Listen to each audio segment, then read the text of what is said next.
একটু খেয়াল করে দেখেন। আচ্ছা ভাড়া কত হয়েছে? ভাইয়া তুমি তুমি এখানে অটো কেন চালাচ্ছ? আরে আফা, আপনি কারে ভাইয়া ডাকতেছেন? আমি কারো ভাই না। আমার ভাড়াটা দিয়ে দেন, আমি এখান থেকে চলে যাই। কি ব্যাপার, উনি তোমার ভাই? হ্যাঁ, এটাই আমার ভাই, এটাই তো আমার বড় ভাই।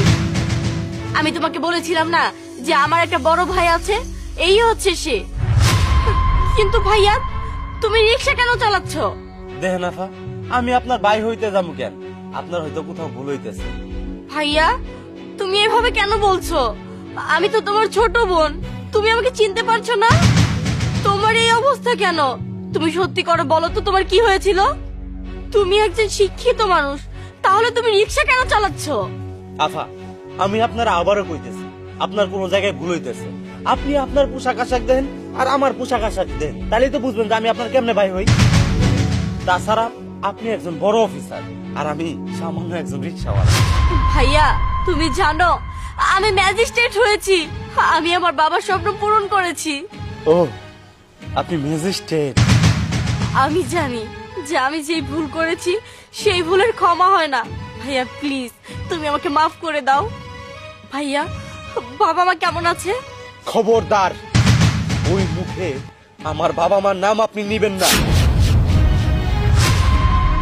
আপনি যে কাজ করছেন এই দুনিয়াতে আপনার কেউ নাই। ওই বাবা মা শুধু আমার। অনেক বড় স্বপ্ন আছিল তার, সে আপনারে ম্যাজিস্ট্রেট বানাইবো, কিন্তু আপনি তার স্বপ্নটারে ভাঙ্গে চুরমার করে দিছেন। যখন আপনি এই সাহেবের হাত ধরে পালাই গেছিলেন, তখন আপনার মনে আসছিল না আপনার বাবার কথা? মারা যাওয়ার আগে আমার বাপ কইছিল আমার মাইয়াটার আমি একটু দেখতে চাই, আর আমার মা কইছিল মাইয়াটারে যেন মাফ করে দেয়। বাবা তো কইছিল একটা বারের জন্য যদি আমার মাইয়াটা আমার কাছে আয় তাহলে আমি তারে মাফ করে দিব, কিন্তু আপনি আসেন নাই। একটা বারের জন্য আপনি আসেন নাই। আপনি জানেন সেই বাবাটা আজকে আর নাই।